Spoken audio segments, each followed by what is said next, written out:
I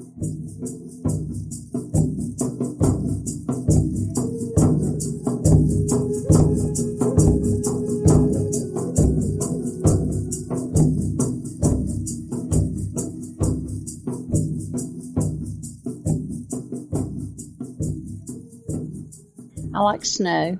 Not too crazy about ice. Now, so we've got a lot of the snow that melted, but it's freezing over to sheets of ice just constantly. So it's going to be a long, drawn-out thing, but maybe they've already called school off for tomorrow. So maybe Tuesday's the last cool day, and it's going to warm up.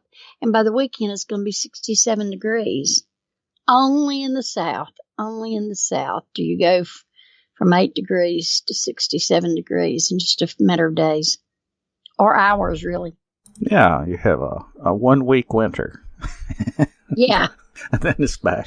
Our heat runs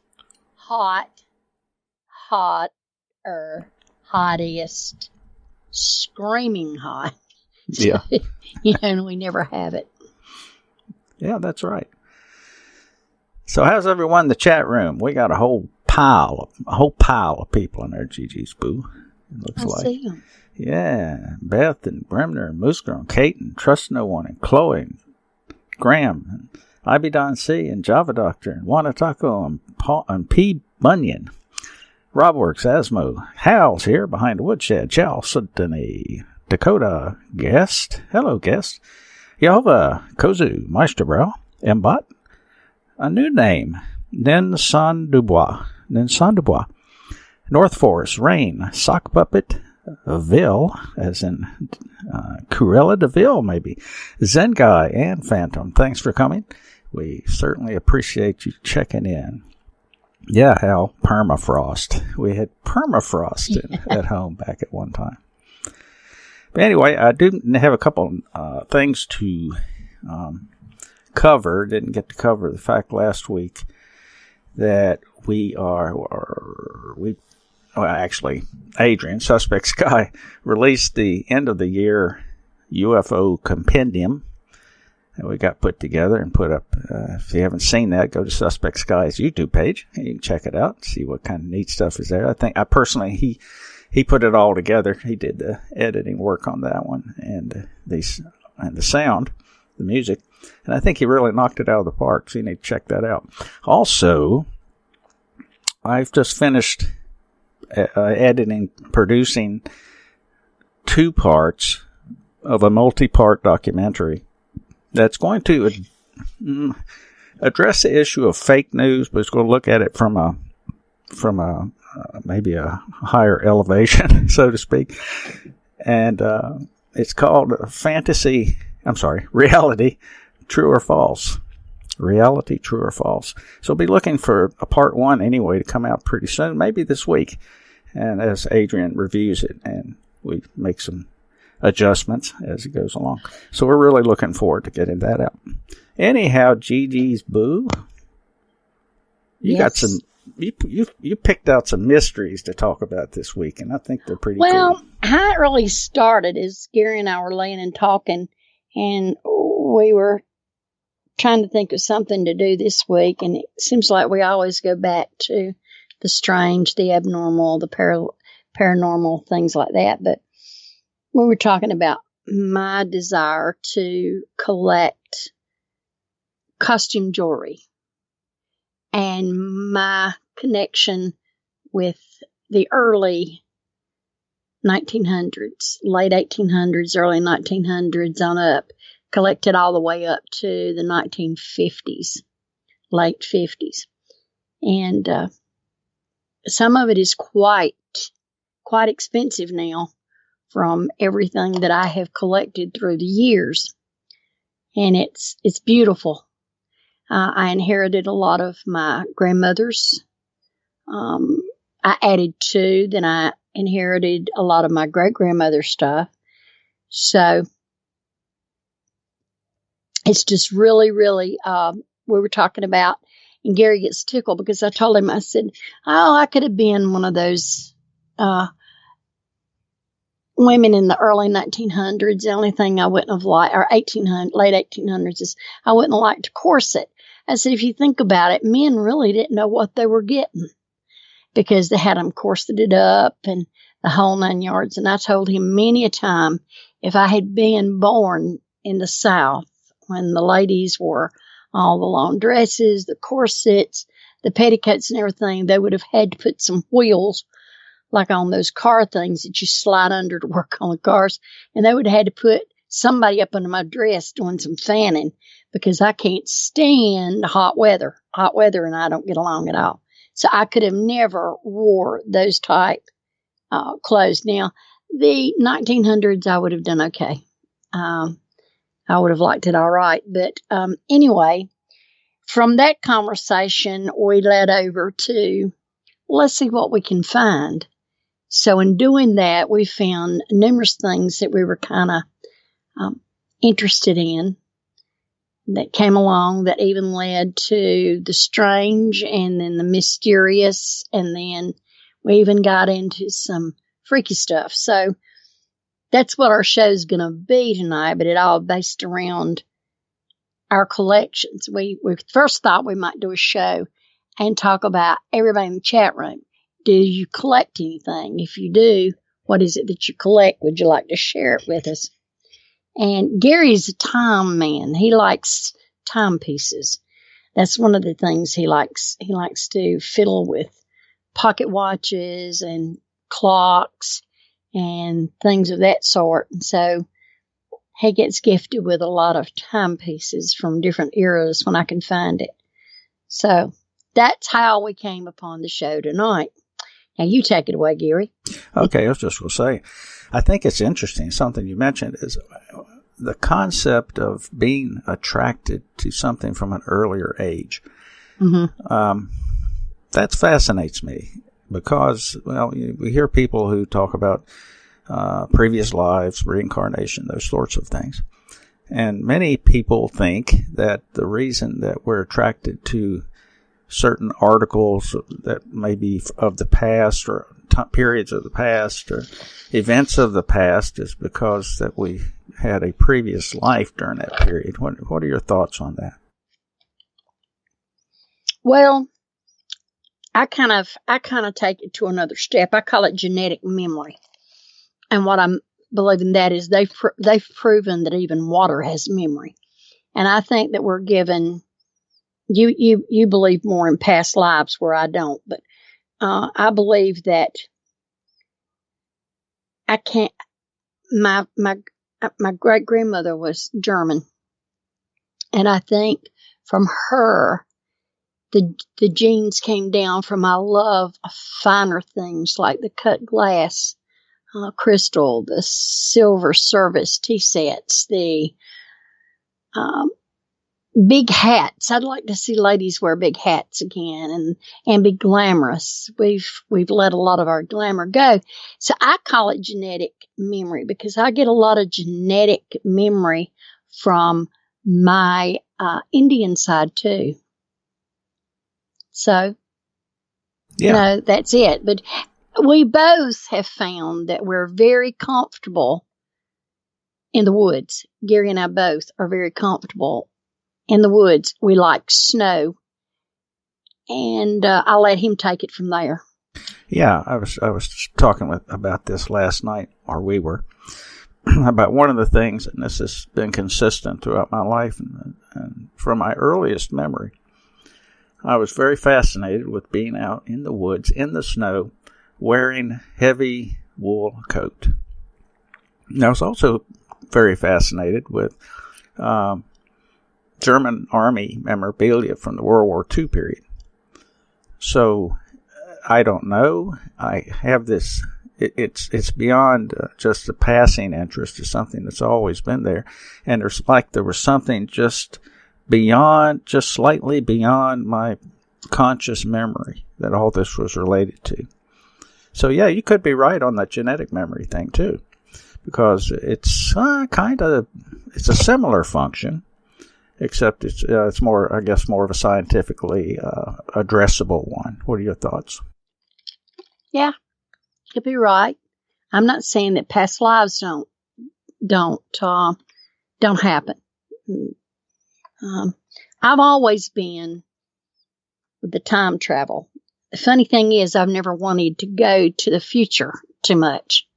I've always wanted to go into the past, not to change it so much, but as to observe it. I really enjoy seeing things from the 40s, and that's when my grandparents were young. And I know my niece and I were watching the Memphis Belle one night, a movie, and they showed the USO canteen, and they were dancing and everything. And I said, ooh, if I was back there, I would be dancing and I'd kiss every one of them soldiers goodbye. And she looked up at me, she was small, and she said, yeah, sure. She said, Uncle Gary would shoot them all, and if he didn't, Granddaddy would take it to him. And we laughed about that. But yeah, I don't think that I would want to change histories. I would just like to go back and see it happen. Yeah. I would like to observe it. Mm-hmm, an observer's point of view. I think that would be interesting. That whole concept is very fascinating to me. And lots and lots of theories about the nature of time and whether or not everything exists simultaneously, or how we perceive it. But that's probably a topic for another show. But all these things are mysterious to us, and maybe they are to you as well. And you came across one that's kind of interesting here. Mystery of moving mannequins. I found this fascinating. I really did. When I read it, I said, oh, Gary, we got to do this one tonight. It takes place in the vicinity of New Hamburg train station in New York. And it's 2 townhouses were right in there that guests came and come from. But it's been on the side of being mysterious, because most all the other houses on Main Street are somewhat more modern, and this one is a kind of a Greek revival frame.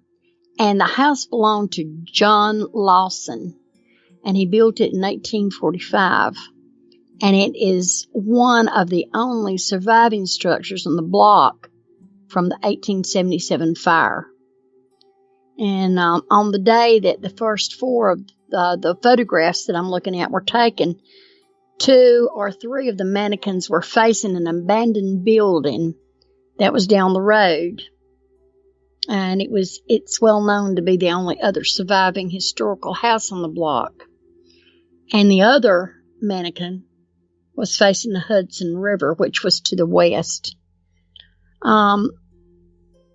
In 1871, they had a 2-week record-breaking cold wave, and a train wreck occurred.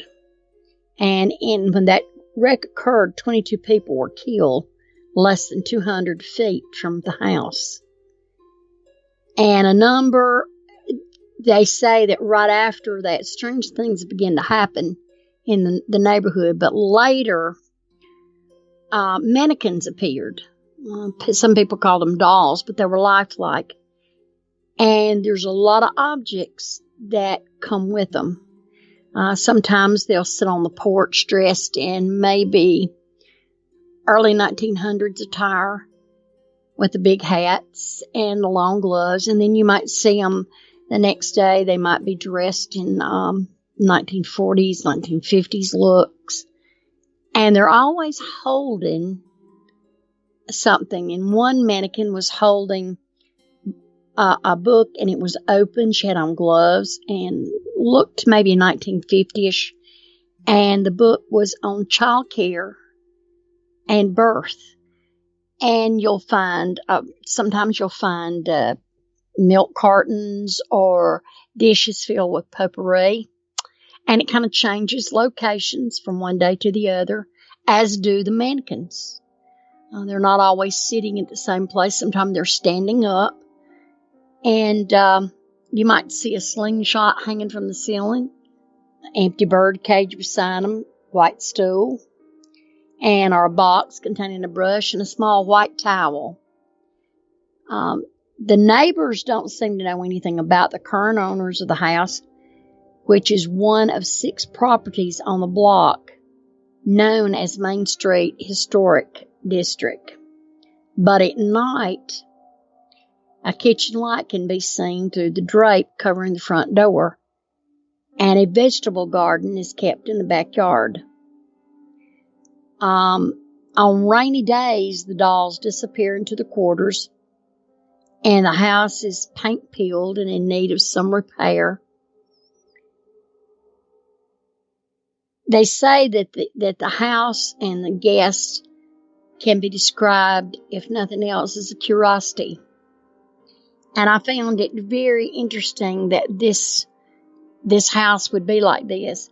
I searched around and found an update, and in August of 2006, the mannequins have moved to a new home nearby on Route 9 West, as confirmed by a former neighbor who was not forthcoming with the new location. The mannequins are on new property of the former homeowners, however, are not visible from the road due to the driveway. Now, I kind of like to think that these people that own this house now, and since before they moved everything, might have been on the little eccentric side and maybe did not like people, did not want people around. And doing something as simple as dressing mannequins and putting them in different positions would bring people to see them, but they wouldn't be able to come up on the porch. It has a little bit of mystery, but also a little frightening effect, scary effect. So I kind of think that there were hermits. That's just my observation. Being a little eccentric myself, I kind of see where they might be coming from, because this would keep people off. They might come and gawk, but as long as they didn't see, and if I knew what was doing, I wouldn't tell who was doing it either. I would just kind of keep quiet. I think it's fascinating. Then there was another one that I ran up on, and it's called Ponyhenge in Massachusetts. And it's nothing but little rocky horses and different things, little ponies, and they put them in a circle like Stonehenge. Now, there was one tale that started that it at one time was a lemonade stand in the field that people sold lemonade, and they had children, and they brought some of their toys with them, and they left them and never came back. So now it's known as Ponyhenge, and it's a popular pilgrimage for bikers and adventurers. And everybody says it's kind of disturbing to see all these little ponies and things in a circle, but don't think so. I don't think it would be very scary to me. I think it's just a tribute to people that may be there and just wanted to leave, and now people are just kind of bringing rocky horses that they don't want anymore and putting them out there with the others. Now, another claim was that the area was used for the Headless Horseman Halloween display, and it was never taken down. Either way, there's no denying there's about 30 or 40 rocky horses, and they're kind of growing. They're becoming more popular. People are putting more out there. And what was the location of that? It's in Massachusetts. Didn't give me the exact town, I don't think. Let me look again. It's on Sudbury Road in Lincoln, Massachusetts. Yes, it did. It's in Lincoln, Massachusetts.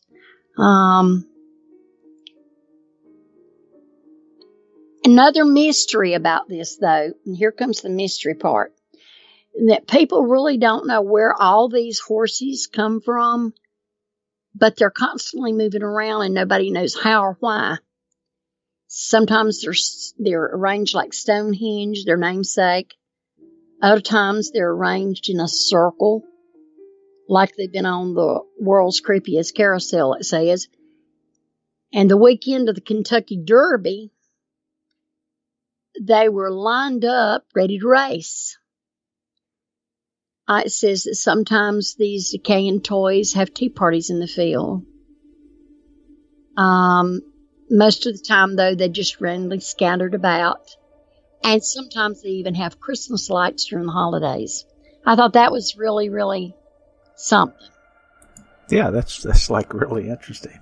Yeah, and both the mannequin and the hobby horse stories. Those are interesting things. I think you're right about the people with the mannequins. That they're probably a little reclusive, obviously a little eccentric. But also maybe they have this unfulfilled desire to entertain. That could be. And so they create these almost museum-like presentations that people can see. What do you think about that possibility? That's very possible. It's very possible. Yeah, the same could be true at pony hens, although I get a sense of fun from that. Maybe there's more than one party involved in it. It's like something that people locally there have fun with. That could be. Yeah. Somebody has even said that it could be used as a cult ritual. The Rocky Horses. I don't believe that.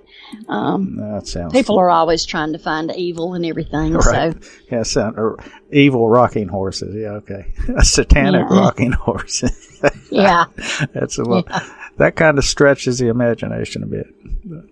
But I thought those were two great things there. They were strange, and I enjoyed that. Yeah.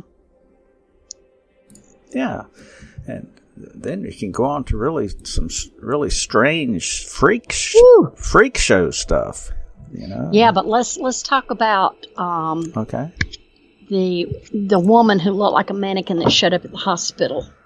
Oh yeah, let me see. Okay, she was in June of 1972. A woman appeared at Cedars-Sinai Hospital in nothing but a white, blood-covered gown. Now, this in itself should not be too surprising, as people often have accidents and come to the nearest hospital. But there were two things that caused people who saw her to vomit and flee in terror. The first being that she wasn't exactly human. She resembled something close to a mannequin, but had no dexterity or fluidity of a normal human being. Her face was as flawless as a mannequin's, devoid of eyebrows and smeared in makeup. There was a kitten clamped in her jaws so unnaturally tight that no teeth could be seen, and the blood was still squirting out over her gown and onto the floor. She then pulled it out of her mouth and tossed it aside and collapsed. From the moment she stepped through the entrance, when she was taken to a hospital room, cleaned up before being prepped for sedation, she was completely calm, expressionless, and motionless. The doctors thought it best to restrain her until the authorities could arrive, and she didn't protest. She didn't put up a fight. They were unable to get any kind of response out of her, and most staff members felt too uncomfortable to look directly at her for more than a few seconds. But the second the staff tried to sedate her, she fought back with extreme force. Two members of the staff had to hold her down as her body rose up on the bed with the same blank expression. She turned her emotionless eyes toward the male doctor and did something unusual. She smiled at him. As she did, the female doctor screamed and let go of her out of shock. In the woman's mouth were no human teeth, but long, sharp spikes, too long for her mouth to close fully without causing any damage. The male doctor stared back at her for a moment before asking, "What in the hell are you?" She cracked her neck down to her shoulder to observe him, still smiling. There was a long pause. Security had been alerted and could be heard coming down the hallway. As he heard them approach, she darted forward, sinking her teeth into the front of his throat, ripping out his jugular and letting him fall to the floor, gasping for air as he choked on his own blood. She stood up, leaned over him, her face coming dangerously close to his, as life faded, and said, "I am God." The doctor's eyes filled with fear as he watched her calmly walk to greet the security men. His last ever sight would be watching her feast on them one by one. The female doctor who survived the incident named her the Spiritualist. There was never a sighting of her again. Now, is this true? Hoo-ha. Who knows? Who knows? It's a wonderful story, a spooky story. It's spooky. Yeah. Yeah, definitely a scary story. I think it's someone's imagination, but that's okay. That's how sometimes people enjoy scary stories like that. Mm-hmm. Where else? Where do you want to go now, Boo Boo? We can go over and you talk a little bit. All right. I've hogged it a little while. No, you're good. Okay. The strange and bizarre. What about the history of freak shows? There aren't too many of those anymore. But back in the day, more Victorian times for the most part, they had freak shows and other things were quite popular. All kinds of paranormality was the vogue back in those days, Ouija boards and seances and all this sort of thing. But there was this thing of freak shows. Lazarus and Johannes Baptista Colorado were one of the world's most famous siblings. Actually, it probably should be two of the world's most famous siblings. Yeah. Many cities played host to the brothers as they traveled throughout Europe during the early 17th century. Since their birth in 1617 in Genoa, Italy, the Colorado brothers both fascinated and horrified the general public. Lazarus was thought to be quite handsome, appearing otherwise perfectly healthy, but for his conjoined twin brother, Johannes Baptista, protruded upside down from his brother's chest. He was significantly smaller than Lazarus, and only his upper body and left leg visibly extended from his brother's torso. Although his mental capacity will never be fully ascertained, it is believed by historians that Johannes Baptista likely had very limited mental capabilities. It's been recorded that he could neither speak nor appear to act under his own volition. His eyes were constantly closed and his mouth hung open at all times. The only response Johannes Baptista ever made to human contact was a squirming motion if someone laid a hand on his chest. Lazarus went on tour with his brother in order to earn a living, even traveling to England to make an appearance at the court of King Charles I in the early 1640s. When not on exhibition, Lazarus would shield his brother from public view by covering him with a cloak. While little documentation exists on the Colorado brothers, their popularity throughout Europe was neither unique nor unexpected, considering their exceptional physical condition. The historical traditions of freak shows and exhibitions date back to the reign of England's Elizabeth I. As early as the 16th century, severe physical deformations and abnormalities were no longer deemed as bad omens or evidence of evil spirits within the person. those with unusual physical characteristics became a public curiosity and were shuffled throughout Europe under the guidance of sideshow managers. While it's unknown whether Lazarus Colleretto employed a performance manager or operated under his own authority when touring Europe, many so-called freaks readily agreed to the notion of working under a manager and splitting the profits. However, it wasn't until the 19th century that freak shows and novelty acts caught the imagination of a larger viewing public who was willing to pay for the opportunity to witness human medical oddities. It became a booming business as people with physical abnormalities grew into a highly profitable market, specifically in England and the United States. Sideshows, or freak shows, as they are sometimes referred, contain various forms of entertainment in one evening. 10-in-1 shows display 10 freaks on a platform in front of an audience. As people slowly walk past, and every now and then a magician would be thrown into the mix to give the crowd a brief respite from some of the more unsettling abnormalities they were witnessing. However, not all performers were natural freaks. Some were performance artists who had unusual talents such as fire-eating, sword-swallowing, or full-body tattoos. Some were actually regarded as inappropriate for women and children and were categorized as men-only performances. Well, they have a fit over something like that today, wouldn't they, Boo Boo Bear? Sure. These often included the display of exotic or unnatural objects such as pickled punks, which were abnormal fetuses preserved in glass jars.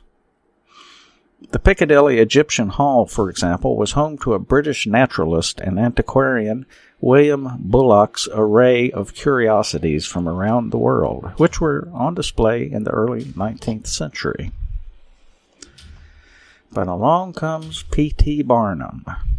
We've heard of him, haven't we, Gigi's Boo? Mm-hmm.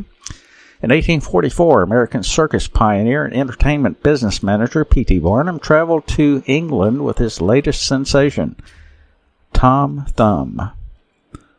Born Charles Stratton, Tom Thumb was Barnum's distant cousin and most recent success story. Barnum trained Stratton in the arts, teaching the young boy how to sing, dance, and impersonate famous historical figures. Once Stratton was properly groomed for life in the public eye, Barnum gave him the stage name of General Tom Thumb. At just over 2 feet tall, the diminutive Stratton was instructed to lie about his age, claiming he was 11 years old instead of his actual age of 5. Barnum believed that in making Tom Thumb older than he actually was, it would make his short stature seem all the more remarkable. In order to draw curiosity seekers in London, Barnum also changed Stratton's nationality from American to British to bring in larger crowds of people hoping to catch a glimpse of a local sideshow performer. Tom Thumb was eventually presented to Queen Victoria on 2 occasions, as she was herself a fan of sideshows. And in America, small freak shows first started to spring up in 1829, around the time of the arrival of Chang and Ing, the original Siamese twins. Mm-hmm.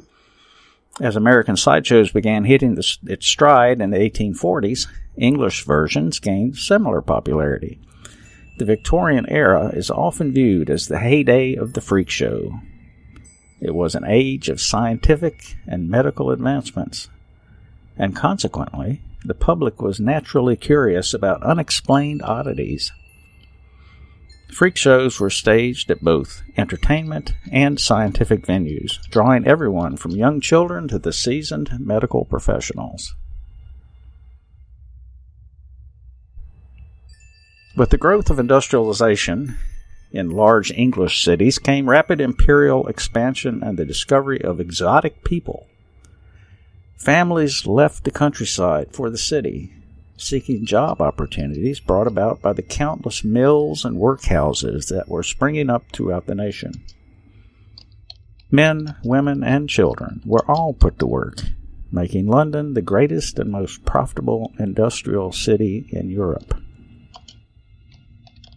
As a result of those steady, although labor-intensive hours on the job, people sought new forms of entertainment in order to take their minds off the hardships and financial woes. Sounds a little bit like the bread and circuses concept, doesn't it? Mm-hmm. For a small fee, they could enter a world of medical wonders and human oddities unlike anything they'd ever seen.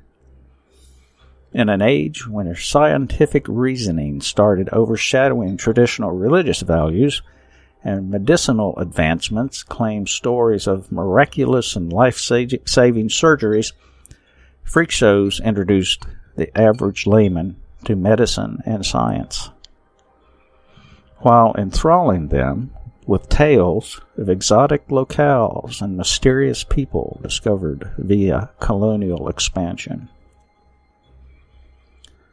One famous incident involved Hulu, a Chinese man with a 56-pound tumor on his scrotum. Although he was not publicly displayed as a freak, he was brought to London for a medical procedure.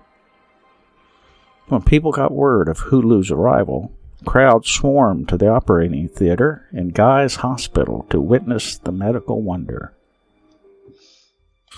Although Hulu died on the operating table after having bled to death, his story swept to England.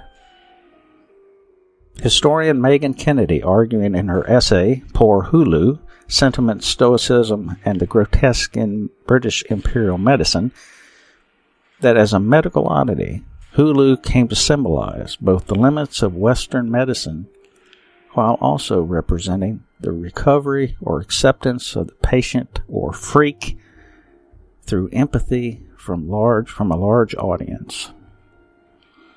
He embodied the contrast of both the positive and negative aspects of drawing attention due to a severe deformity.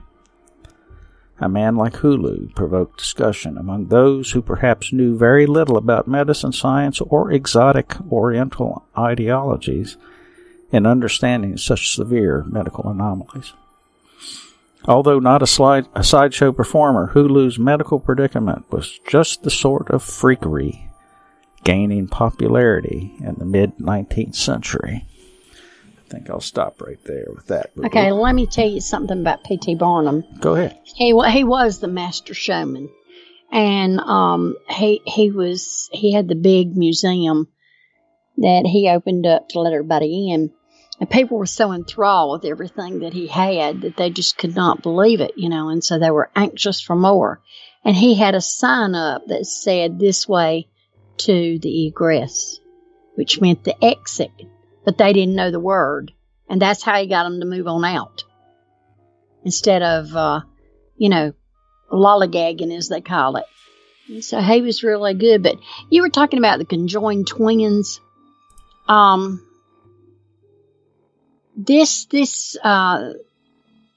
Colorado people, the brothers, the brother that was not fully deformed, nowadays we call them parasitic twins.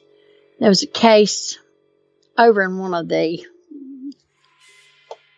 poor countries, India, Pakistan, somewhere over in there, and this woman had twins and they were conjoined at the head.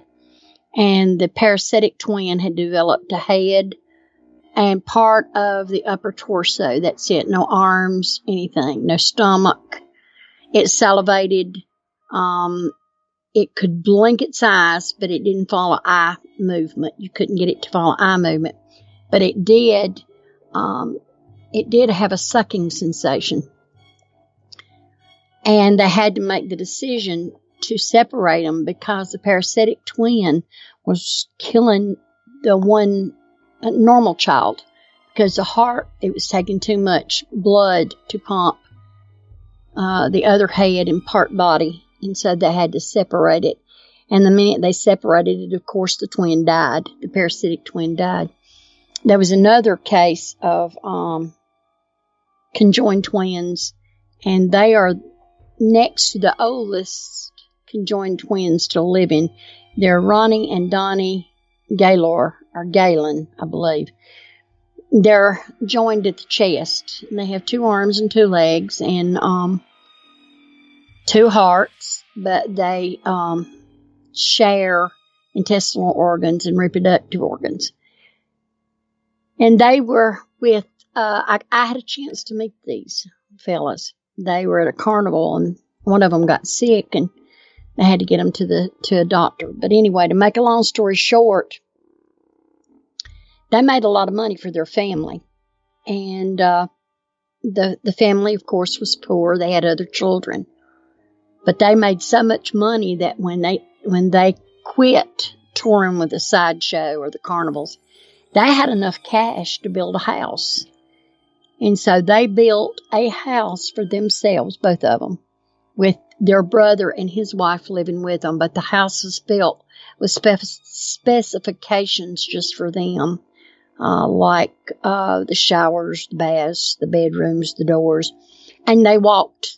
They were remarkable. You should see them walk. They just were face to face, but they could maneuver really well.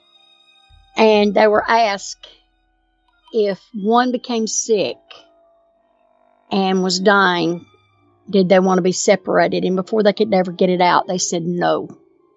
They wanted to die together. They were born together. They wanted to die together.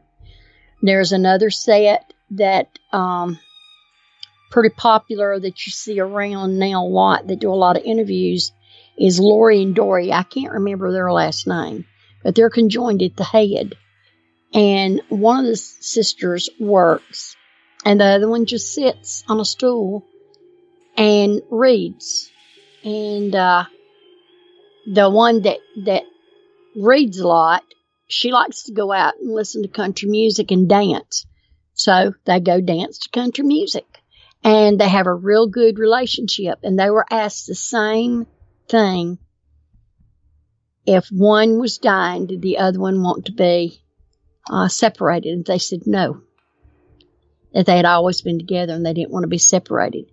And I thought, what a remarkable thing to have a twin and love them that much that you couldn't live without them. Really amazing to me. Yeah. That's some...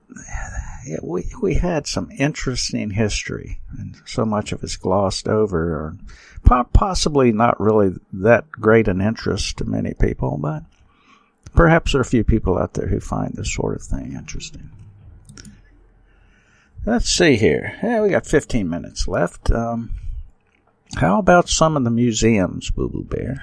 Ooh, I'll let you do that. Okay, the people who like to travel, there are lots of unusual museums that one might travel to see. But if you ever go to London, there are a whole passel, as we say, a whole passel of unusual museums in London. For example, you have the Lighthouse Museum in Holland Park. It's a beautifully opulent home that probably rivals the most lavish private houses surrounding Kensington. It was once the home and studio of the Victorian artist Lord Frederick Leighton, and it remains a showcase for his spectacular artifacts. The central Arab hall displays Leighton's dazzling collection of shimmering Islamic tiles, but other ornate rooms impress with antique furniture and tasteful contemporary art displays. If it's possible, it's worth your time to take a trip by there on your visit to London. But if you like cartoon museums, there's also one there called Holborn. It's just a few streets away from the British Museum, and it's a small place called the Cartoon Museum. It's easily missed, but worth checking out.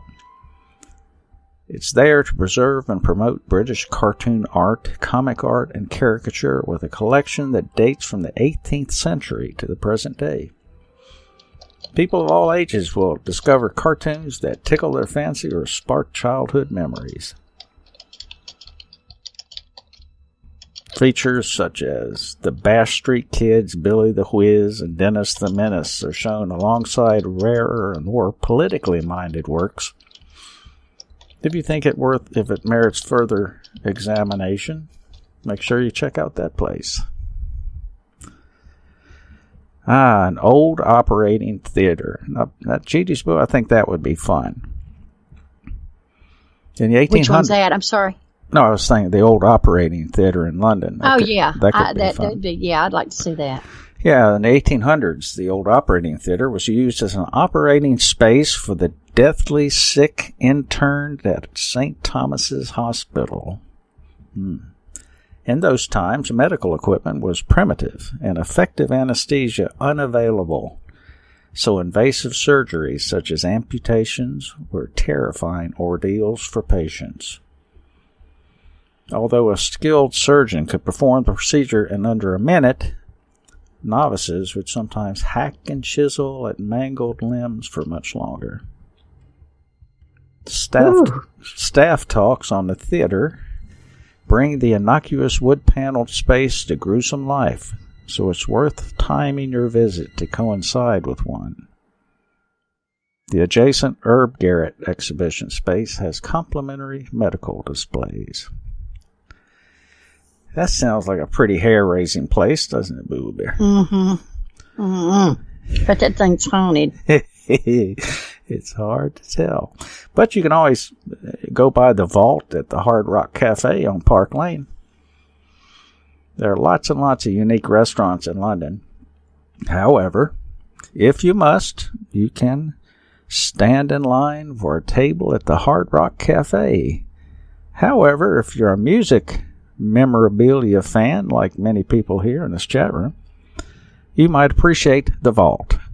It's named because the space was once part of a Coots bank and now holds valuable music mementos. The display area houses some impressive exhibits. Items in the collection included the guitar used by Guns N' Roses guitarist Slash in the November Rain video, a harpsichord frequently used by the Beatles, and strangely, one of Madonna's old credit cards. It's open 7 days a week. The vault's hours are different from the dining space. Usually the museum is open from 11 a.m. to 10:30 p.m.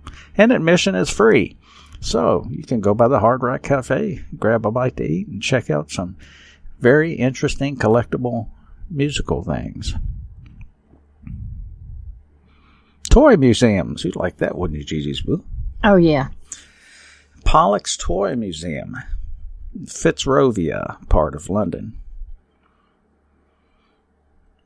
Pollock's Toy Museum is an intriguing place. The museum itself occupies two conjoined houses near Goodge Street. I probably tore that up, but it looks Goodge, Goodge Street. And when wandering from one small room to another, prepare to encounter toys from your own childhood. Despite the ostensibly juvenile subject matter, this museum is possibly better suited to adults who want to wallow in nostalgia. So lots and lots of toys from olden times to be seen there. Might be worth the visit. Of course, you can always go by New Scotland Yard and see the Crime Museum. London has plenty of macabre museums, but perhaps the most morbid is the Crime Museum, better known as the Black Museum at New Scotland Yard, housing an extensive number of weapons which have been used to commit murders or serious assaults in London. Its collection includes items used by Jack the Ripper and Charlie Peace. The cases referenced remain shocking and emotive, and perhaps for that reason the museum isn't open to the general public. However, members of police forces or associated bodies sometimes access the space to attend lectures on forensic science, pathology, law, and investigative techniques. So I guess we're not going to see that one, G.D.'s Boo. Mm-mm. Let's see, what else we got? The Magic Circle Museum. It's by Euston Station. The Magic Circle is a private club where magicians converge. If you're a magician, you can go here. Accompanied by guides, visitors view props used by the likes of Harry Houdini and Chung Ling Soo, the rifles used for Maurice Fogel's bullet catch, and hundreds of rare posters. So if you're a magician type person, you probably would enjoy that. Uh-oh, Gigi's Boo, here's your museum. I can't stand this man.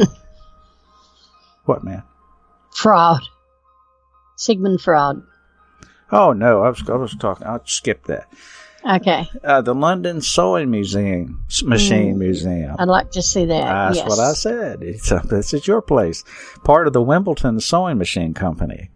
The London Sewing Machine Museum charts the history and evolution of sewing machines, both domestic and industrial, and contains some 700 different types. Wow. Those especially interested in these tools might be excited by an example of the first Singer machine, and a machine originally owned by Queen Victoria's eldest daughter. But this idiosyncratic space is also enjoyed by all manner of designer. It's usually open only on the first Saturday of each month, so keep that in mind, Gigi's Boo. Are we going next week? Yeah, we'll have to jump over there. 700 types of sewing machines. Wow. How about the Sherlock Holmes Museum? That sounds like fun. Mm-hmm. Who doesn't like Sherlock Holmes? Sir Arthur Conan Doyle wrote that his fictional characters Sherlock Holmes and Dr. Watson lived at 221B Baker Street. And that's the location of the real-life Sherlock Holmes Museum. Despite the men never existing, the museum does a good job of creating a setting that seems authentic, with the multi-story space crammed with antique artifacts that could have been used by the sleuth and his associate. An added attraction is the man in period costume, usually stationed outside the door, providing a popular photo op for visiting tourists.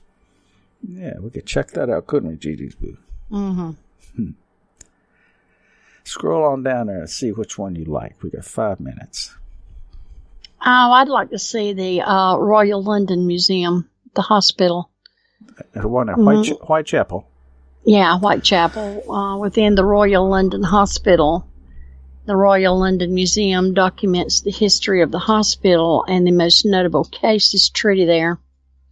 They have surgical instruments, old uniforms, assorted trinkets make for the display, but the venue is perhaps most known for its showcase of forensic medicine, which includes original material related to Jack the Ripper murders, and its association with Joseph Merrick, the Elephant Man.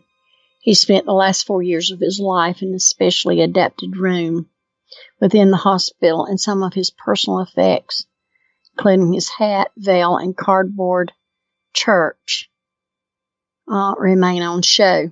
I'd also like to go to the Florence Nightingale Museum. It's not listed here, but it's connected with her school of nursing that's still in operation today. And I would love to see that. Yeah, and love to see that. Where's that located? It's in London. In London as well. Mm-hmm. Yeah. Very good. Yeah, there's so many things in London. I think I mentioned before that I've been there twice. I spent a Christmas there, and it's just, there's a feel in London that I've never experienced anywhere else. I can imagine. Yeah, actually, Charles Dickens and all that, yeah. Mm-hmm. I've always wanted to go to England, always. Yeah, and some of the other countries nearby, but England is an interesting place. A lot of history there, of course. Mm-hmm. Yeah, it's interesting when in Europe you look at some of what they call old is maybe 500, 600, 700 years old. Now we haven't even been here that long. That's right. So that's right. When we talk about our history, the European history it's a whole different kettle of fish. Okay, Gigi's Boo, as we're closing up here in the last 3 minutes, anything you want to close up with? No, I really enjoyed the show tonight, though. Enjoyed seeing everybody again. Last week I was a little under the weather. I'll give you an update on that. So, got to the doctor and blood pressure was up, so no salt. And just changing habits. And he said I would be fine. So, we're okay on that. Okay. Well, that's good to hear. Yep. That's good to hear, Boo-Boo Bear. That's right. Yeah, so that's about it for us tonight. I hope you hung with us. It was kind of an eclectic topic. There are folks out there who enjoy the offbeat, and we hope to provide them with some interesting stuff. Then not everyone wants to hear about what's doing us in all the time, so we try to maybe take off the pack and relax a little bit in that regard. But like I said, make sure that I'll announce as we release this first installment of the reality true or false. I think it's going to be fun. It's been fun putting together, so it'll be interesting to see the reactions to it. Oh yeah. Gigi's Boots checked it out, and I think she was entertained so far by it. Oh yeah. Yeah. Okay. And I also want to give our appreciation to Kevin McLeod and Incompetech.com. All the royalty-free music that you've heard in the background and the intro came from him. And his site's very good if you're into that kind of stuff. If you like making videos and have music in the background, make sure you check out Kevin McLeod at Incompetech.com, just like it sounds. Thanks Great to seeing everybody. And thanks to Grimner, Real Liberty Media, for putting up with us and helping us out here and getting us on the air. Anyway, yes. Gigi's Boo, that's it for us tonight. That's it for us, and y'all always remember to take the road less traveled. And I love y'all big to my heart. That's right, and we'll be here next week. God willing, and the creek don't rise. Take care. We'll see you next week on The Road Less Traveled.